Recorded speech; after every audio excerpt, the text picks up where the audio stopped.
lucky to have Kazu Kibuishi, creator of Amulet, with us. So please help me give him a nice round of applause. Thank you. Is the mic working okay? Sounds like it. I can hear it out there. I hear my voice out there. All right. I am a writer and illustrator. I've created Amulet. Who's familiar with the books? And who is not? Like, they're like, why did I come in here? All right. Okay. I see somebody raise their hand with an Amulet book. Like, I don't know what this is. All right. That's great. I'll introduce it to you. All right.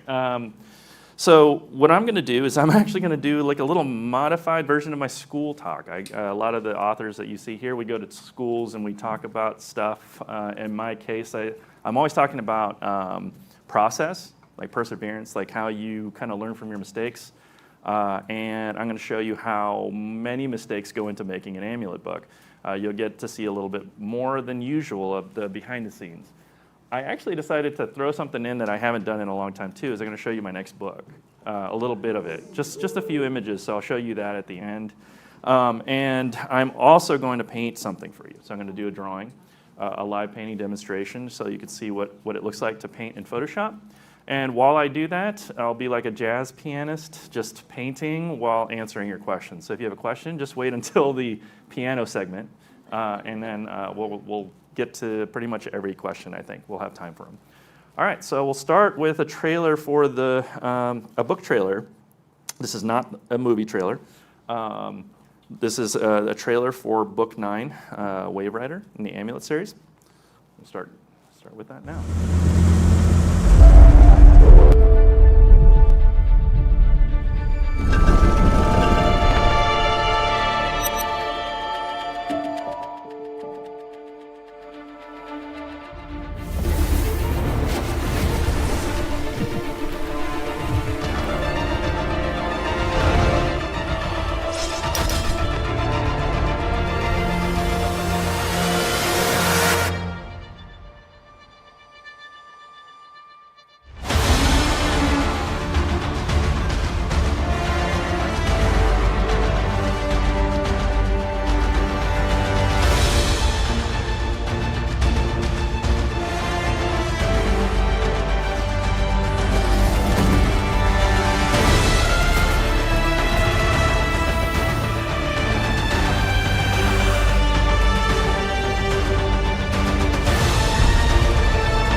All right, so while that looks like a movie trailer, it's not. There's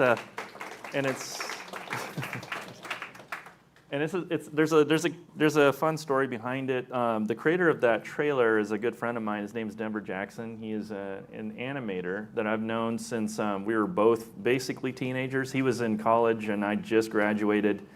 And I was just doing webcomics and he was a fan. So he animated one of my webcomics and sent it to me and I was so amazed by it. When we met, I was just like, what did you do? How did you make this? And he had done it in like no time. It was like just a few days. And I've been working with him ever since. And since then, he's become an award-winning filmmaker he directs and animates his entire feature films by himself. He's kind of famous for it now.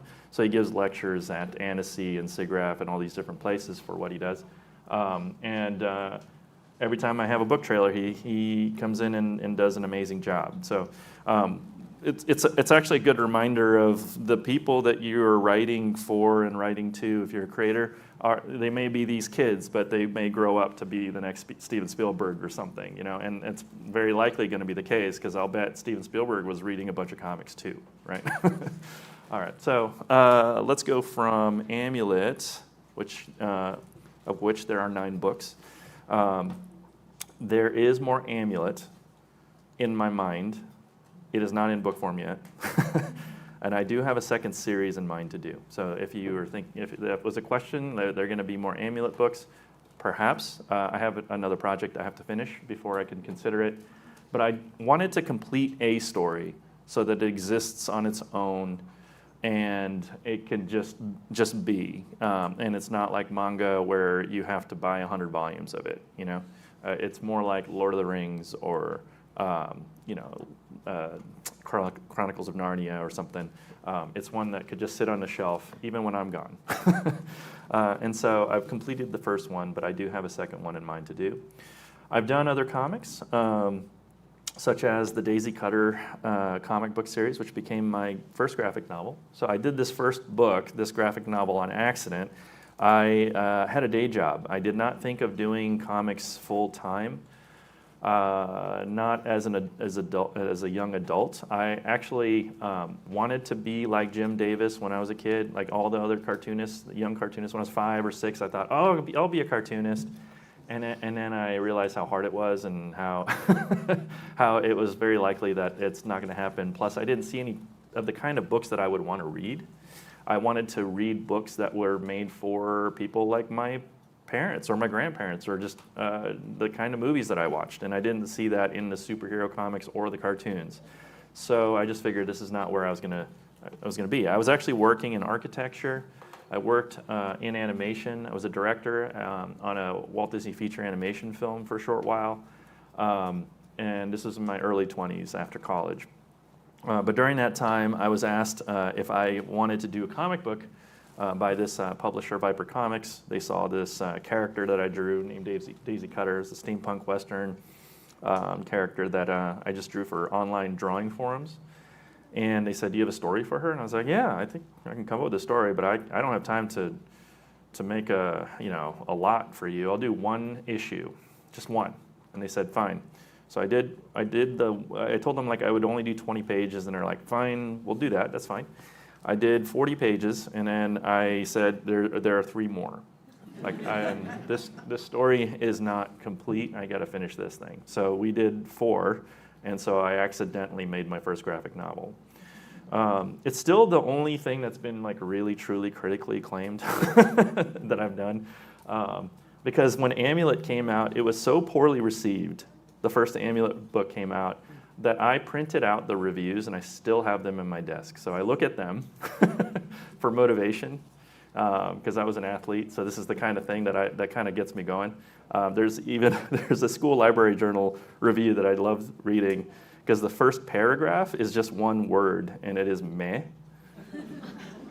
And then the last paragraph says, don't read this book. I'm like, wow, that's really mean. I didn't even read that review until years after the first book came out. So I was just cracking up when I read it. I thought that was wild. So I printed it out. It's bulletin board material now. All right. So I also did an anthology, which I took out of print for a number of years. An anthology called Flight. This came about because I had a lot of friends around me that were doing comics and online comics. They were doing concept art. There was just so much young talent that didn't have a place to put their content, and I thought, well, I could put it together in something that looks kind of like Heavy Metal Magazine, but for all ages and for anybody to read. And so Flight was created, and we did 8 volumes, and this is quite a long time ago. So this is about 10 years ago. And then I took it out of print because it was just tough to manage. But Random House found out that we had done that, so they came back to me and said, "Can we do like all new editions? And can we do like nicer editions? And then we'll help you run it, and then perhaps even do a couple more." So it's very likely that I'm going to do more Flight anthologies. So if you're familiar with the Flight books, I may be going back into editing mode soon. The covers were, so I did the covers, and it was, the only reason I did the covers is because everybody was fighting on the book. Not over who got the covers, but over who was represented on the covers, which is pretty funny. Because one thing, I think this is a secret. I think this is a secret sauce for Flight, is that it contained the works of people from all ends of the political spectrum, and they were all. So it was like we were all working in concert with each other. But that doesn't mean that they didn't fight or hate each other. And so they would secretly tell me, can we not have his drawings on the cover because I don't want to be represented by his art or her art. And they said, can you just do it? So then, so I ended up doing all the covers except the second book. The second book was actually drawn by my friend, Chris Applehans, who's the director of K-pop Demon Hunters. So a lot of these young filmmakers would go on to make great films and games and TV shows, and also a whole bunch of stuff that's in these books became shows and movies as well. All right. This turned into a spin-off called Explorer. This was made for the audience that would read Amulet. So I wanted to make a younger reader version of Flight. And I also thought, well, why don't we make it kind of Twilight Zone-like, or like, Tales from the Crypt-like, without, it being horror. I'll just theme each one of these, have people do a story based on the theme. And we did 3 of these. A 4th one, which is actually a reprint of a book called Flight Explorer, is going to be released, I think, next year.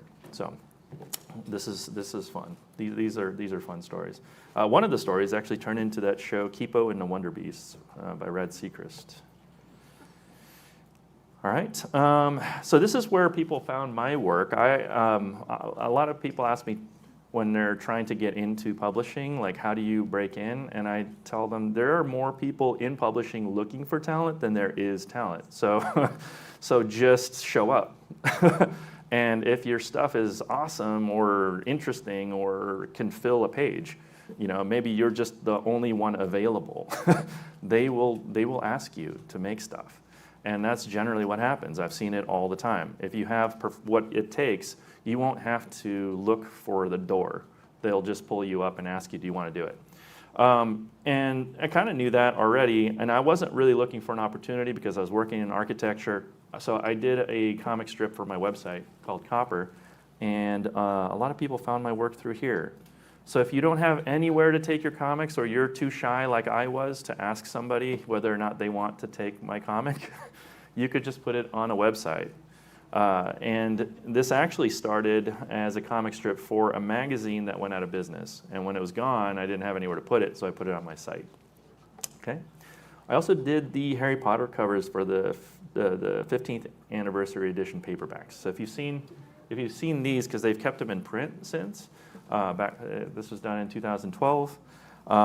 These were done by me. I foolishly did these as pure digital drawings, because if I had the originals, they'd be worth a lot right now. I made a mistake. But it was a lot of fun to do, and it's probably one of my favorite projects that I've ever worked on. I've also done a picture book with Brandon Sanderson, who is a writer of fantasy and science fiction. I normally don't draw for writers because I draw because of my writing. I wanted to just draw for the stories I have to tell. But every now and then I'll make an exception, such as the Harry Potter books. And when this request came through to my editor, or my agent, she even said, you may want to consider this one because the material is good. Not because it's Brandon Sanderson. I don't know if you are familiar with his work, but he's like the best-selling author on Earth right now. And he apparently had only me in mind to draw this book. And it was because his son learned to read through Amulet, like they read Amulet together at bedtime. And I didn't know this, but that was the reason why they actually waited for 4 years to work with me on this book. And this book came out just last year. And it is not that boring. It's kind of exciting. And that's the joke of the book. Okay. So the question I get asked all the time by kids is, what inspired Amulet? What is it? What is it? What is it that inspires it? I could answer that question over the course of days because everything inspires the work that all these authors do, including myself, all the movies that I've watched, all these shows, games, comics, everything. A lot of literature for me. But I can point to 2 books that are very similar to Amulet that I wanted to join. I wanted to join these 2 projects on the bookshelf. That first book was Bone by Jeff Smith. I read this when I was a kid, and it was later reproduced in color and became a big hit for Scholastic. I'm friends with Jeff. Jeff was actually, in a lot of ways, probably the only mentor I had working on Amulet. He was very helpful. He was actually helpful in this way. When I sent him the first draft of the book and it was terrible, I knew it was bad. I sent him the first draft, and he looked at it, because I told him, like, Jeff, this is terrible. I'm sending it to you. Can you tell me what I can do to fix this? And he looked at it, and he said, hey, man, it's not that bad, which means it's bad. When your friend says that to you, that means you know it's not good. But he did say one thing that helped me, and he said, some of it's really good. He said some of it's really solid. And I took that to be that's a very honest take on it, and I did agree with him. So what I did was I actually looked at what I had, and I took away all the things I had a problem with, and I looked at what was left. And it wasn't a complete book. It was just like, it was like a necklace missing a whole bunch of pieces, you know. But I had a book, essentially. And so what I did to finish out Amulet was to fill the gaps where I took material out. And that became the process that I make all of my books now. So I actually write a lot of it out of order. I just go for the things that seem clear to me and then fill in the gaps in between. All right. The other book series that inspired me was Nausicaa, The Valley of the Wind by Hayao Miyazaki, a filmmaker that I'm sure a lot of people here are familiar with. He did do a graphic novel. Yeah, yes. He did do a graphic novel called Nausicaa, The Valley of the Wind. Toshio Suzuki, I think, encouraged him to do this so that they could get funding for this movie, because they had not started Studio Ghibli yet. And once they got the funding and they started making the movie, they did complete the movie, and it was a hit. And then they began the legendary run of Studio Ghibli. Miyazaki went back and finished this book series through, I think it's Model Graphics or something, one of the magazines in Japan where they were printing comics, and he completed it, and I think it's the greatest fantasy graphic novel ever made. So when I read this, I thought, oh man, I would love to do this someday, something like this. You know, this would be so amazing. Okay. And since I'm talking to a lot of kids at schools, I like to show them that I was one once too. and I guess because I live in Texas, so I guess this does relate. But I had a mullet like a lot of the kids that I see. But I was a surfer skater kid. I wasn't the best student. I was a straight B student. I was just getting by, and I was known as the kid who drew comics all the time, and I was always drawing and trying to get better at it. And I never once drew anything at that desk. That desk sat there collecting dust. I am posing for my mom, who bought it for me at that time, and I never went back there. And I continue to bug her at the kitchen table, which is where I prefer to draw. And I still do that to this day. I like to draw at cafes or like on the dining table on my patio. But yeah, I did a lot of comics. So I thought I was going to make comics when I was in middle school, high school. I got offered work when I was in high school, but I didn't like the kind of comics that were being made. So I wasn't into the superhero comics of the 90s. It was just not my thing. So I decided to quit comics. I decided I'm not going to do this anymore. This is not going to be my thing. I'm going to do something serious. I'm going to make movies, and I'm going to go to film school. And so I want to be a writer. And I told everybody I'm quitting. My mom was wondering, like, what did I do? What did we do? Like, you know, we made him hate drawing. I go, I don't hate drawing. I just want to be a better writer so that I could make the kind of comics someday that I would want to read. And I wasn't a great writer yet. So I wrote a lot. I wrote more in high school than I drew, and then I went to UC Santa Barbara as a film studies major and started studying movies. And so I have a film studies degree from UCSB, which means I have a degree in watching movies. They don't actually teach you to make them. Schools try not to teach you to make a movie because it usually means you're going to go bankrupt. You're going to be like in further debt than you already are because you went to college, right? And that was smart, I think. But I did go to UCSB because this was one of the few schools where they would let me use a camera year one. So I started making films right off the bat, did live action. That was my interest. I was not interested in animation. So I did live action films, and I like to draw comics. I don't know why that is the thing. That's just how where my interests are. By the way, Amulet, I am now developing as a feature film that is live action, and it is. I'm an executive producer. I've helped write the script with one of the other producers, and we are doing it with 21 Laps Entertainment, who did Stranger Things, did Deadpool and Wolverine, Night at the Museum, Arrival, and they are and it's going to be through Netflix. So hopefully we get to make it. Usually these things don't come together, so I've continued my whole film thing. But I also think that my home is really the drawing table, and I found that to be the case when I was at UCSB. I ended up working at the newspaper and started drawing a lot. So how many here? How many of you here like to draw? A lot of artists. Okay, yeah. How many of you, with your hands up, have a hard time finishing your drawings? Yep. It's hard to finish your drawings, right? It's hard to know when it's done. It's usually not good enough, right? Yeah. That was the case for me. I always felt like I kept working on all these drawings, and I was like, how am I going to be a professional if I can't finish a drawing? And so when I started working for the newspaper, it gave me a deadline. That's one of the best things you could do for yourself. Give yourself a deadline. Hold yourself accountable. Finish your drawings. Here's one of the sad things about being an artist is that you will never be as good as you want to be. It's just how it is. It's like you're chasing after like a rabbit that you can never catch. And it just keeps getting further away from you. And the better you get, it just runs faster. You're running faster after it, but it's just how it is. And then you realize, oh, it's not about catching the rabbit. It's actually just about running. It is about the process of continuing to go. And so working at a newspaper that's a daily, I had to draw about 5 of these a day. And I couldn't have done that in high school. In college, I did this, and I had such a good time. It was so much fun. Still probably the most fun I've ever had on a job. And I got better and better and better. And it's really the only thing you could do to get better at writing and drawing is just to do it, really. Just practice like anything else. So here's some more drawings from college.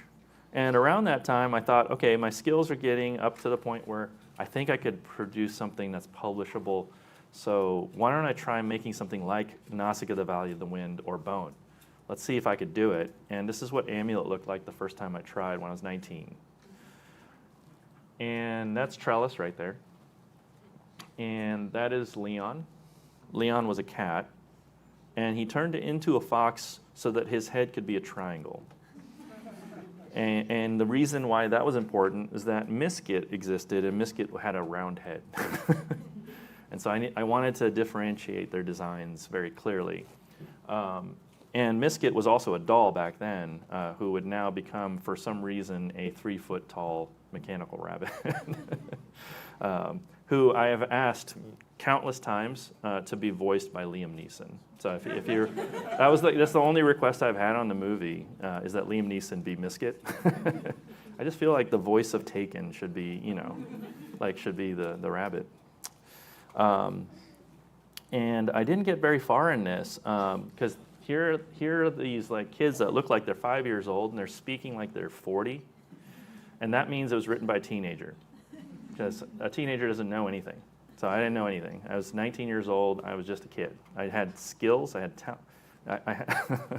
I had these skills, but I did not have the knowledge that was required to be a truly good writer, like the kinds of writers that I admired. And I was into Krzysztof Kieslowski movies. I was into Kubrick. I was just into a lot of cinema, like great writing, and almost everything was done by people who were in their 50s.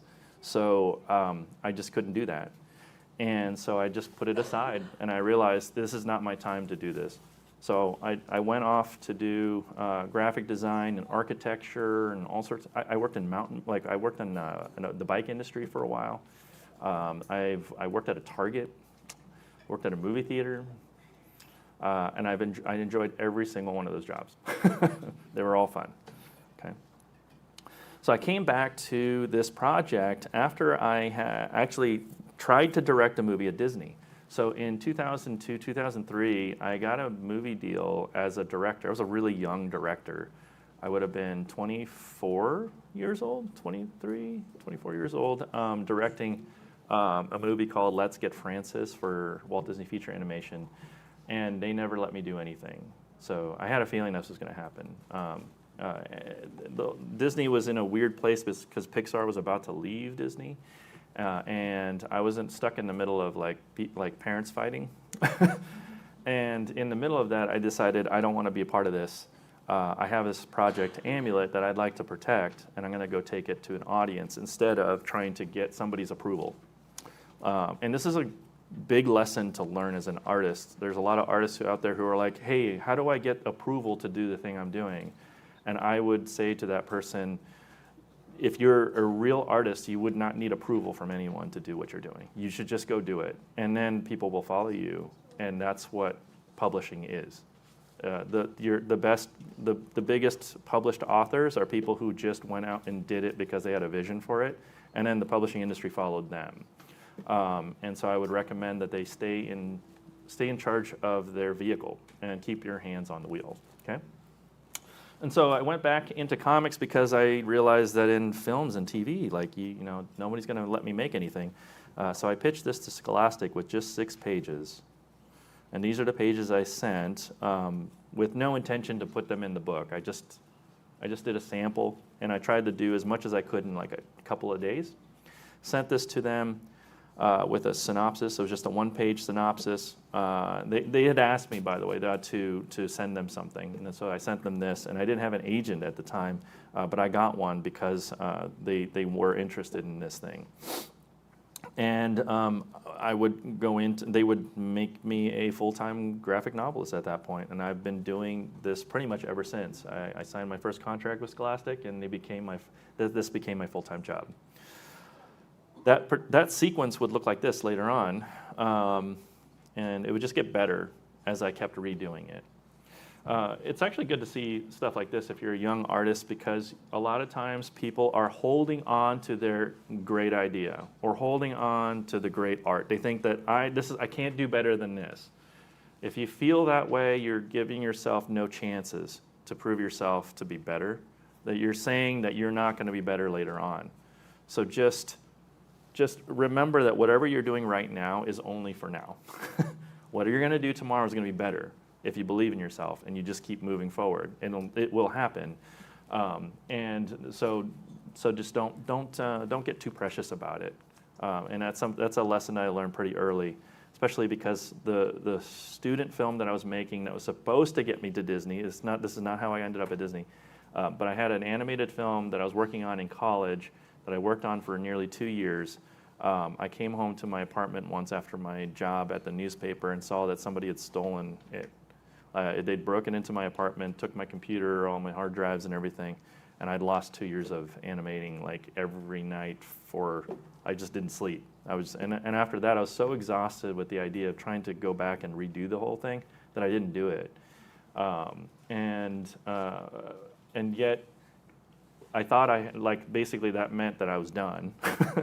And I had gone into the corporate world and had a suit and tie working at an architecture firm. I would come back into doing this type of stuff, and my company name was named after that film. So that's why if you go to my website or my social media, it's all under Bolt City. That's what that film was. So I turned it into something nice after something bad happened. Okay. And that's how all this stuff goes. Like the process of everything is that there are mistakes, things fall down, things fail, a door closes, and that door closing might be the best thing that's ever happened. I've seen this time and again with my own career, my friends' careers. Like my friends who made K-pop Demon Hunters, they were told no on the sequel because the movie hadn't come out yet. They didn't get a movie deal for the second one. And so they were looking to see what they can do next. Then the movie comes out and becomes the most watched movie of all time, apparently. And so now Netflix and Sony had to go back to them. And they were in a much, much better position because they had the door slammed in their face the first time. And so now they have a much richer deal. Everything is great for them, or golden, so to speak. And they're on their way making their second movie. So if a door closes, it might be the best thing. So just see it that way, you know. And then if you just keep going, eventually you might be the only one left in the pool at the birthday party, and all the parents have to take you out of the pool because you just won't quit swimming, right? That was me. All right, so this is what the production process for Amulet looks like. I do write a story for my editor to read, and it looks like an essay in school. Send it to them, they would take a look at it, and then I throw this away. Because the process of making this book is I just kind of make it up as I go, and that's on purpose. One of the things that I love about a Miyazaki film is that it feels alive. It's like being created as it goes, because that's exactly how he's doing it. People don't know where he's going. It's really frustrating for everybody working for Miyazaki, but it makes the movies feel mysterious and exciting. You don't know what's happening next because he doesn't either. And I think there's something really, really fun about that. And I wanted to preserve that when I was working on these books. So I'll make a bunch of markers of where the things I wanted to hit in a book, like all the little points where I wanted to get to. But outside of that, I try to have no idea so that I could surprise myself. Did I have the end for Amulet in mind? Yes, I did. But I didn't know everything that was going to happen to leading up to that point. And so when I write and draw the stories, it looks like this. I actually rehearse the scenes with the characters' faces and dialogue, and I'll test to see if something works by reading the dialogue, and if I can't tell who's saying something, then they're not speaking as the character. The character's not there. It just means that I'm writing, like as the writer, just what they need to be saying, right? Eventually, the dialogue sounds natural, and then I start putting them in panels, and I think about the reading experience of a book. Books aren't like movies. There's a director on a book, and it's not me. I'm not the director on my book. The director of the book is the reader. And I give this reader all the pieces they need to make the movie in their mind. That's the way I see it. It's very different, because I don't have that much control the way that you would if you're making a film. Because I can't tell somebody to read it in a certain order, in a certain direction, and also they're going to see it all, like everything on 2 pages at once. So when I have a reveal, it's often over here, not over here at the end, because I don't want them to see it immediately, unless I do, unless I know they're cheating, which I know they are going to be. Maybe I'll want them to see something interesting, and I want them to go try to get it. And I'll do this over and over and over again. I've written, in the early part of a book, I do maybe up to 30 drafts of scenes, like maybe more. And as the book continues to get completed, I do fewer scenes. And the reason why that is that when I'm starting a book, I'm creating the problem. When I'm ending the book, I'm solving the problem. And the reason why a lot of young artists quit is because when they're in the creation of the problem phase, they think the whole book's going to be like that. It's not. And they never get to see the fun part, which is the solving of all the problems you've created for yourself. That's the second half. It usually goes really, really fast. So when I do a book, often the second half of a book is completed in like 2 months' time. But the first half can be 2 years or 3. So the penciling is done in blue pencil, inked with either ink or graphite, scanned into the computer. The blue's taken out, cleaned up. There's a flatting process, which is to do flat colors so that you could easily paint within those colors. You can trap all the effects into those colors and then make it look like this. Now, you don't have to make comics look like this, but I feel like when I'm working, the colors are like music for me. So I enjoy seeing it in this type of color, but not everybody needs all this. Okay.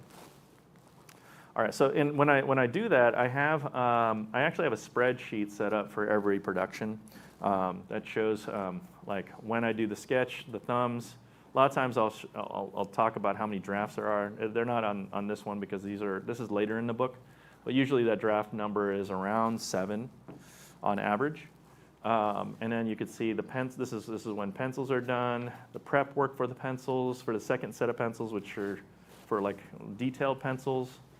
Prepping that for inks. Then inks are done, and then the flats are done, and then the colors are done, and then process and everything. So every page has like at least half a dozen stages of production to it. I tend to draw I tend to take about 30 minutes to an hour per stage. So that's how much time it takes me to do stuff, and it might seem fast, but when you compound it to like several hundred things, it takes a long time. Okay. All right, so I could show you some. These are new slides I just put in today. So this is kind of what it looks like when I'm in production. Blue line. You see the text is placed in there. Sometimes I know that I want to make sure that there's scale in a panel to make it feel bigger. So I'll leave this open and I'll do a separate drawing on a bigger sheet of paper so that I could compress it into all the information down into that panel. I have a font that's based on my handwriting that I put into the panels. And then I ink it and then scan it in, and that's what it looks like here at this stage. Clean that up, and then the flatting is done. And then first pass colors on everything is done. Looks like this. So then this is kind of like what like the page is generally going to look like. And then I'll do a final pass that's like kind of right on top, where I add more effects and things like that. The over the line work. Okay. All right, so that's how I make Amulet. This is what some of the pages look like when they're finalized in Amulet 9. The last book, I tried to make it feel epic, but there's just only so much space I have to use, so I had to make it seem bigger than it was. And it is technically the longest book in the series, but it might not feel like it. And so here's some more pages from that, and I'm going to go ahead and paint in just a second here. I'm going to show you some more pages. A lot of the colors, like this nice spread here, was done by my friend Jason Cafoe, who had been my assistant for about 15 years on this project, and he did an amazing job. All right, so I'm just gonna go right to. Oh, you know what? This is new. So I have a new graphic novel, and I'm working on it right now. I'm way behind schedule. I have a meeting with Scholastic when I get home, like 1 day or 2 days after I get home, to just tell them like I am so behind. I'll just try to shoot for this deadline though. I told them like it was so funny. I got this email where my editor was like, "Hey, I just saw an old email that said that this book is going to be delivered next month." It was like some years ago. So, I know that I haven't checked in with you about this. So probably, I just wanted to take the temperature of where you're at with this. And I just told her, I really appreciate the confidence she has in me to be able to deliver this thing in this kind of time. But I said, there is absolutely no way. And here's what I've got is like 20 pages, So and then we rescheduled it, and I'm going to try to finish it the end of this year. Okay, but here's what some of that looks like. It's all new characters. It is not. There's no robots in this one. That's going to be the first thing I do with no robots because it's all old stuff. And it's influenced by a lot of the '80s movies that I watched. I wanted to make the B-grade awesome monster movie that you would watch late at night or in the afternoon on TV because it didn't do well in theaters. That's the book I want to make. Like, I want to make the never-ending story. I want to make Legend. I want to make Willow. I'm talking. The older, like people my age, you know, those are like magical, right? Like, they weren't great, but it felt like it was for you. So I want to make a book like that. So that's what this one is. It's got fun, like, mystery magic and things like that, and these little creatures that are fun. But it's ultimately about these two particular characters here, and how they get through what is essentially kind of like Groundhog Day. So it's a little like Groundhog Day, Edge of Tomorrow. They're stuck in this loop, and they're trying to get out, and they're gonna hopefully, we'll see what happens in the end, get out of it. So, all right. So I am going to paint something for you. And if you have any questions, this would be the time to think about, or just go ahead and ask question. And I'm opening up Photoshop here. So a lot of you might be familiar with this program. I've been using Photoshop for a long time, since the 90s. Back when they didn't even really have great brushes. They were really, really standard brushes that you didn't have the ability to make your own. And once you could make your own, it was a game changer.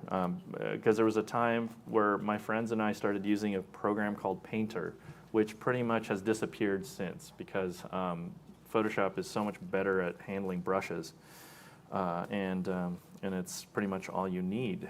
So I am going to start painting something, and I always use this one brush that an artist, his name is Jamie Jones. He was hanging out at my studio one time, and he needed a place to work. He worked on my computer. He's actually the designer of like one of the first concept artists for Destiny, the video game, and a lot of Halo stuff. And he left this set of brushes, and there's only one brush I took from his set that I love so much. It's my favorite brush. He's moved on from these brushes because I talked to him about it, I think, years later, and I said, I still use that one brush you made, and it's this one. It's like a sponge, basically, a directional sponge brush, basically, and it just it just makes a mess, essentially, and it gives me stuff to work with. So I'm just going to go ahead and make a mess and then turn it into something for you, okay? And I will now take questions. So if you have any questions, go ahead. Excuse me. You mentioned making several drafts and then you have flats. Do you do the drafts before you get into that process of production, or do you go through the entire production process and then redo it? Oh, do I do all of my rough drafts before the flatting? Yeah. For the entire book, or for what? Just like a page, or the whole book? For like a page. Oh yeah, for the page. No. I usually know whether or not I'm going to commit to it now. If at the thumbnail stage, because I could read it at that point, then I just commit those, and I don't generally do painted pages that I scrap. It's very rare. I'd say every book I'm scrapping maybe a dozen pages painted. Maybe, yeah. There was a time, though, on Amulet 1, I scrapped more like 30 pages because I didn't know what I was doing. And there was a sequence that just wasn't what the character should have been.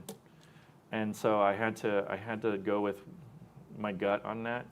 There was one where Naven was like crying because he was just so scared of a moment. And I was like, no. It's not his character. It's not his nature to do that. And I was making him do that so that we have drama. And I kept trying to make it work in the book. And I was like, I think I'm destroying the character for the sake of this dramatic moment. And so I ended up scrapping the whole thing, despite the fact that it looked cool, it read well. It just was not what the character needed. So, but anyway, so here I'm going to continue painting. Let's see, we got a couple questions here. Yeah. So. Yeah, you're not the first creative person I've seen use spreadsheets to help themselves, get organized. Uh-huh. Was that a difficult thing to do, to use something so structured? And when did you realize that you needed a really formal way to organize your process in order to finish it? It needs to be organized when you're working with other people. So the more collaborators there were, the more organized it got. If it was just me, I don't know if I need all of that. I actually haven't really done that too much with the new book. But really, it was just so that we could communicate what is done and what is not. And so I'll just share these spreadsheets with everybody so they can know where to sign up. So if I have like 5 people flatting, they could see like all the gaps that needed to be filled. And they would go on Google, just like Google Sheets to do that. It was really a function of it was just a necessity because it was just too hard to to just track all of it. Does that answer the question? Yeah. You were showing like when you first tried to do Amulet when you were like 19 and they were like 5-year-olds. Yeah. I noticed that like when you did that one thing for Scholastic, they looked a little older, and Yes. the final draft they also looked older. Yes. My sister likes these books. I don't know their canon ages, but I'm just wondering like, did they get like in one they look 5, the other they look 8, and then in the final draft they look like 12. I'm just wondering, did they progressively get older as you developed the books, or like did they get older with you? Did you change when did that happen? I don't know. It was just naturally happening. And I remember when I was pitching it, I said, well, the kids are 10 and 14, and my agent was like, no. It's like, why not? What's wrong with 10 and 14? She said, because you're in the middle grade segment. That is 8 and 12. I was like, okay. They're 8 and 12. They're like, great. And I didn't change anything. So, but I still, in my mind, think they're basically teenagers. You know, the kind of the way they handle everything, it's kind of a young teen, not so much like an elementary school kid. So. Do you have any plans to do any more of the Flight Explorer novels? Yes. Like, okay. Yeah. I really love that one. Oh, so. great. Yeah. Well, there's going to be one more that is actually a rebranding of an issue of Flight that turned. There's an issue of Flight that I had so many entries that I turned one in, like I split it into 2 books. And that second book, the first one was Flight 4. That second book was called Flight Explorer. And that's how Explorer was born. My agent went back and asked Random House to basically, in order for me to get them to have me do more Flight books, she said, can we take that Flight Explorer book and bring it to Abrams, the publisher of Explorer, and have it join the other 3. And so there's going to be a new Explorer book, which is actually the oldest Explorer book, called Explorer: The Magic Friends, and it'll be coming out fairly soon. I don't know what's going on with that, but I finished working on it recently. I did a new cover for it, and I think we'll do more, but I know we're doing more Flight at some point. So there's going to be more anthologies soon. I think it's time to bring them back. Are you making a movie or show of Amulet? Yeah, so the thing that I've helped write is a movie of the first, it's like basically the first 2 books with elements of later books in them. And we are just currently waiting for the main producer to get a director on board. And we'll see how that goes. He has another month and a half to do it.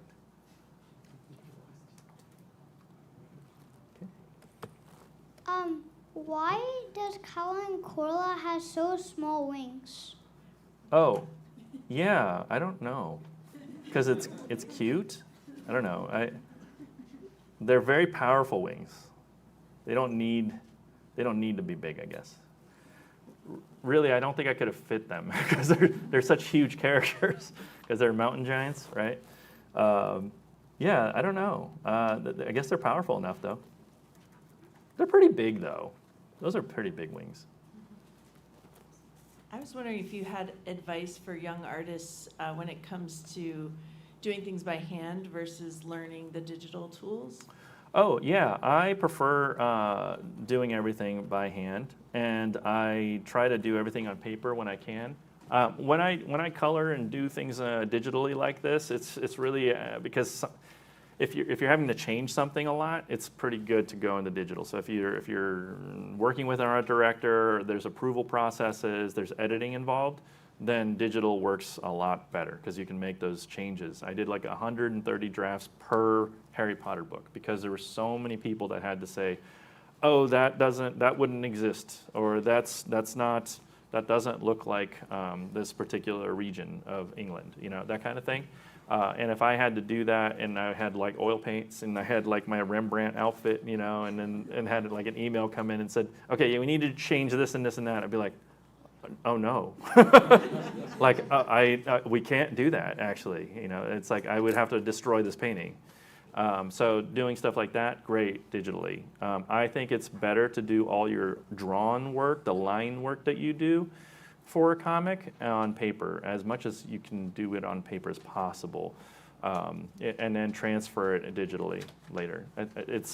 Plus you'll have original art, and it's really cool to see your original art. I think it's very inspiring for you.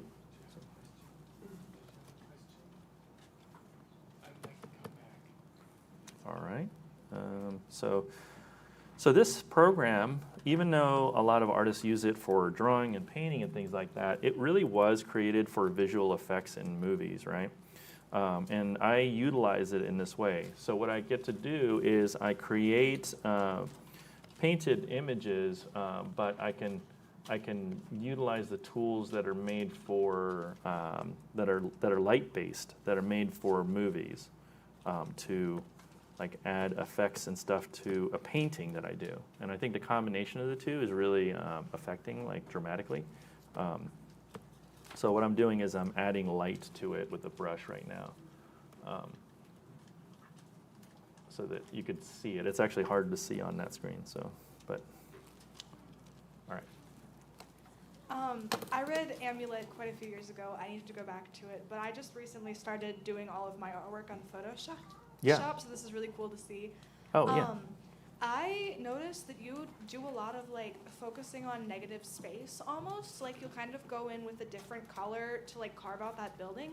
Uh-huh. Is that something you've always done, or is that something you had to train yourself to do? I did work as a graphic designer for architects, and I like doing graphic design. I think cartooning is more graphic design than it is illustration. It's how you use negative space and how you use shapes and forms and things like that to communicate. And then all the rendering stuff is all just like the garnish on top. So I do think of it in terms of design first, and negative space is essentially that. So yeah, I mean that's a fair comment. I use a lot of negative space for these types of images because I wanted to have it feel big in scale. All right. I remember finding your comic Copper back in like 2010, and printing out a copy and having it next to my desk, and it really was great for me back then. So thank you. I had no idea I was even coming to that. Oh, okay. I didn't know it was you. Yeah, they were memeable before memes. Yeah. But then you talked about creating a lot of problems for yourself in the first half of. Yes. I was wondering what kind of problems you create. Like, is it just the plot, or are there other things with the art that, like? Yeah. I think like thinking of things like plot and story are guides to get you rolling. But once you start creating the book itself, you're just in the moment making these characters do these things in that moment. That is interesting in some way. So I try not to construct a rigid thing. Like I'd rather just have an interesting character portrait of somebody, like a character that I like drawing or is interesting to follow, and then throw them in a situation that makes me go, oh, what's next? Like, what's going to happen? Like, what choices? If they make a choice that's really engaging, like one that's a compelling choice, or they have to make a choice, that is a difficult one, I feel that's really compelling to want to see what happens next. Because when a book is boring to me or a movie is boring, it usually means everything is like on this escalator where you know where it's going, you know where this is probably going to happen. You've seen it before, and you don't do anything different. I want to subvert expectation. Like I want people to go into a book like thinking they know exactly what they're going to get, and get something different. You know. In fact, I think that's like the problem with like Marvel movies now, because they've done the subverting already, and it's like a formula that you already expect it to be a certain way, and you think that you like it, but then you forget it. And so then people don't want it as much anymore. But then you go to a filmmaker like some of these new horror filmmakers or someone like Quentin Tarantino, and you don't know what you're going to go into because that's their brand. The brand is you're going to walk into this thing, it's going to surprise you, and that's what you want, right? So I try to surprise myself when I write and draw and not do it plot-based or anything like that. So that's what I mean by the problem. I want to see the characters get into a problem and try to get out of it. And I'm just creating, and that's for me, like I'm creating a mess that's like hopefully a beautiful mess.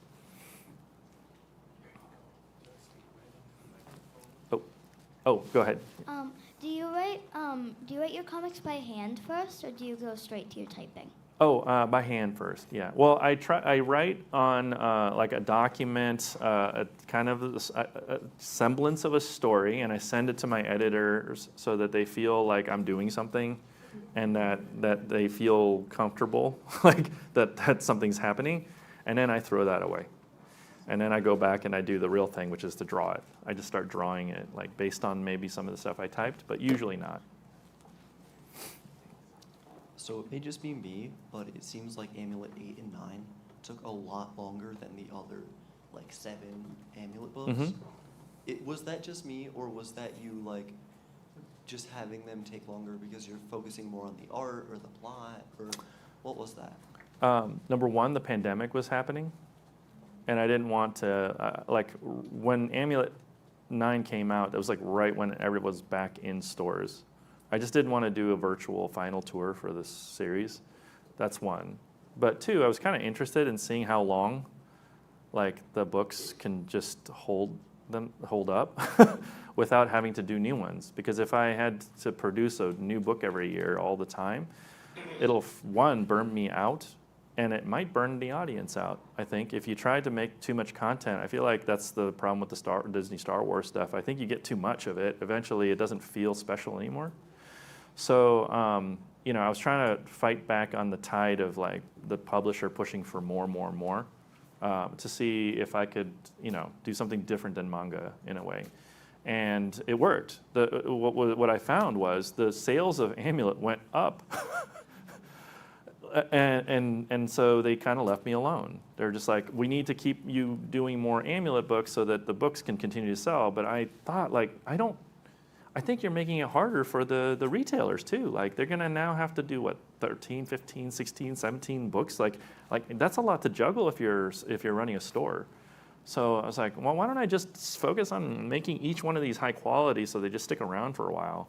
And I mean, I imagine they think 8 of them so far is enough.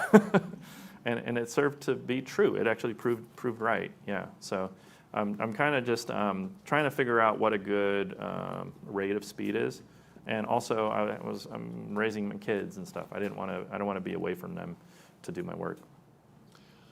That's all the time we have for questions. Oh. Kazu is going to be downstairs in the lobby signing in just a few minutes. Okay. Thank you all so much. Thank you. If you have a question, just ask. You can ask me now, or like. Yeah, like in the signing lines. In the signing lines, you can ask me a question. It's fine. Yeah. Okay.